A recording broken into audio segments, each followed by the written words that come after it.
Magandang araw mga katambay, welcome sa Trending Tambayan PH. Mainit ngayon ang usapin sa Senado. Kahapon, September 8, 2025, naganap ang isang hearing sa Senate Blue Ribbon Committee kaugnay ng aligasyon na tinatawag na ghost project o mga proyekto na may pondo ngunit sinasabing hindi natapos o wala sa field. Sa hearing na ito, isiniwalat ni Pacifico Curly Discaya ang pangalan ng ilang mga opisyal ng gobyerno na umano'y nakatanggap ng porsyento kapalit ang pagpapatuloy ng mga proyekto. Nakalista umano sa ledger ang lahat ng cash na kanilang natanggap kabilang ang petsa nito. Samantala, itinanggi ni na Speaker Martin Romualdez at ilang congressman ang akusasyon ng mag-asawang Discaya na umano'y meron silang natanggap na porsyento kapalit ng pagpapatuloy ng mga flood control project sa bansa. The congressman mentioned by Discaya couple were, ito ang mga listahan mga kababayan: Pasig City Representative Roman Romulo, Uswang Ilonggo Party List Representative Jojo Ang, Quezon City Representative Patrick Michael Vargas, Quezon City Representative Juan Carlos Arjo Atayde, Aga Party List Representative Nicanor Nicky Briones, Marikina Representative Marcelino Marcy Chodoro, San Jose del Monte Bulacan Representative Florida Robes, Romblon Representative Eliandro Jesus Madrona, Representative Benjamin Benji Agaraw Jr., ang Waray Party List Representative Florencio Gabriel Bem Noel, Occidental Mindoro Representative Leody Odi Tariela, Quezon Representative Reynan Argoncia, at Quezon City Representative Marvin Rillo, Aklan Representative Chodoro Haresco. Mga kababayan, napakaraming listahan ng mga pangalan na isiniwalat ni Pacifico Curly Discaya. Sa hearing na ito, nadamay ang pangalan ni Congresswoman Rida Robes na kinatawa ng San Jose del Monte, Bulacan. Ano ang detalye ng aligasyon? Ano ang sagot ni Congressman Robes? Ano ang ibig sabihin nito para sa distrito at sa publiko? Yan ang ating himayin ngayon. Ang hearing ay nakasentro sa ilegalidad sa mga flood control at disaster mitigation project sa ilang lugar sa bansa. Ayon sa testimonya ng ilang kontraktor, may listahan ng mga proyekto na pinondohan ng gobyerno ngunit sinasabing hindi natapos o hindi aktual na nagawa. Dito lumutang ang pangalan ni Congressman Rida Robes na agad niyang itinanggi. Sa kanyang pahayag, kung sino man ang gumagamit ng pangalan ko, mangilabot kayo. Idinagdag niya na handa siyang maghain ng kasong libel laban sa mga nagpapakalat ng maling impormasyon. Si Rida Robes ay kinatawan ng San Jose del Monte, Bulacan. Kilala siya sa pagsusulong ng mga proyekto sa flood control, slope protection at disaster preparedness. Bukod dito, isa sa kanyang advokasya ang transparency at accountability sa paggamit ng pondo ng bayan.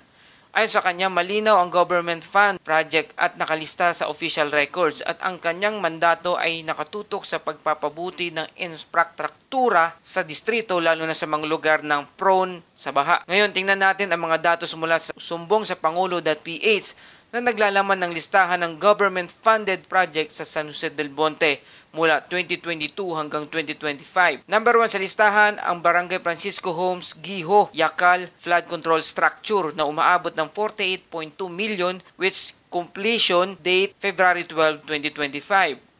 Barangay Citrus Slope Protection Structure nagkakahalaga ng 48.9 million na may completion date na January 20, 2025. Barangay Kaypian Dike along Santo Cristo River nagkakahalaga ng 96.4 million na may completion date na December 17, 2024. Barangay Tungkong Mangga Flood Control Structure na may halagang 29.3 million, completion date September 6, 2024. Barangay San Manuel Drainage Structure 29.3 million with completion date December 18, 2023. At Barangay Kaybanban Slope Protection Structure na may halagang 38.6 million with completion date December 21, 2022. Importanteng paalala, ito ay government-funded project lamang. Nakalista sa official record, wala tayong direktang kumpirmasyon kung ano ang mga ito, kung ito ba'y aktual na naipatayo o operational sa field. Ang layunin lamang ay ipakita ang pondo at planned project bilang bahagi ng ating ulat. At para sa ibang detalye, bisitahin ang sumbong sa Pangulo.ph para sa mga official projects funding records. Sa Senado, ang aligasyon ay nagsasabing may mga ghost projects sa distrito, subalit ang records mula sa government funding list ay nagpapakita ng numerous project na may nakatalagang budget, contractor at completion dates. Ito ay nagbibigay ng konstekto na merong pondo at planning process kahit hindi pa natin na ma-verify sa field kung natapos ang lahat. Sa makatuwid, malinaw na may official documentation at hindi maaring basta-basta ipalagay na walang nangyari. Bilang pagtugon, muling ibinigyan diin ni Congressman Robes ang kanyang paninindigan, ipinagtanggol ang kanyang pangalan at mandato sa distrito, nakatuon ng transparency at proyekto para sa flood control at disaster preparedness. Handa siyang ipaglaban sa korte kung may gagawing paratang laban sa kanya. Ayon sa kanya, ang listahan ng project ay parte ng government plan at allocation at dapat nasuriin ng maayos bago gumawa ng konklusyon. Mga katambay, ano ang ibig sabihin nito para sa publiko? Una, mahalagang maipakita ang official records, may basihan ang Senado at mamamayan. Pangalawa, nagbibigay ito ng learning points sa transparency. Ang budget at proyekto ay dapat sa tracks sa official system. Pangatlo, pinapakita rin nito ang kahalagan ng due process bago gumawa ng paratang sa isang opisyal. Ang Senado ay nagpapatuloy sa investigasyon para matukoy kung alin ang aligasyon at alin ang documented project, samantala si Kong Robes ay naninindigan na nakatutok sa kanyang distrito upang matiyak ang serbisyo sa publiko. Mga katambay, ano ang tingin ninyo? Ghost project ba ito o isang gawa-gawang aligasyon? I-comment nyo sa ibaba at huwag kalimutang i-like, share, and subscribe sa Trending Tambayan PH. Mga katambay, ano sa tingin nyo? Lalo na sa mga taga San Jose del Monte. Totoo nga ba itong mga project na ito? Kung taga-riyan kayo, please comment down below kung totoo nga ang mga project na ito.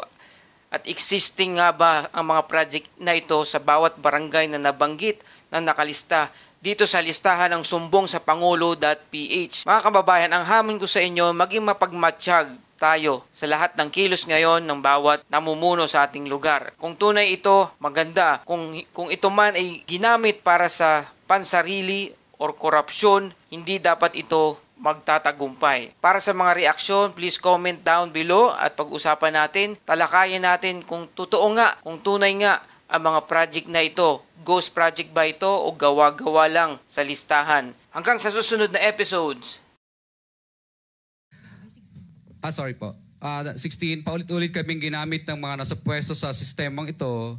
Wala kaming magawa dahil kung hindi kami makikisama, gagawa nila ng problema ang project na na-award sa amin sa pamamagitan ng mutual termination o pagkakaroon ng right-of-way problem na parehong nagdudulot ng hindi matuloy ang implementasyon ng mga proyekto. Matapos naming manalo sa mga bidding, may mga opisyal mula sa DPWs ang lumalapit sa amin para humingi at kumuha ng bahagi niya sa halaga ng proyekto.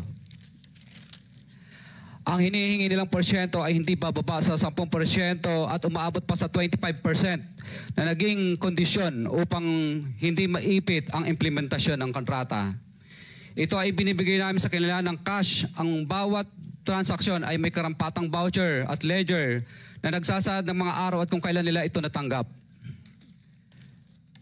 Ilan sa kanila ay sina Terence Calatrava, former Undersecretary of Office of the Presidential Assistant of the Visayas of the Philippines, Kong Roman Romulo of Pasig City, Kong Jojo Ang of Uswag Ilonggo Party List, Congressman Patrick Michael Vargas of Quezon City, Kong Juan Carlos Arjo Aitaide of Quezon City, Nicanor Nicky Briones of Aga Party List, Congressman Marcelino Marcy Teodoro of Marikina, Congressman Florida Robes of San Jose del Monte, Bulacan, Congressman Leandro Jesus Madroño of Romblon, Congressman Benjamin Benji Agarao Jr., Congressman Florencio Gabriel Bem Noel of Anwaray Party List, Kong Leo de Ode Tariela of Occidental Mindoro, Congressman Reynan Arrogancia of Quezon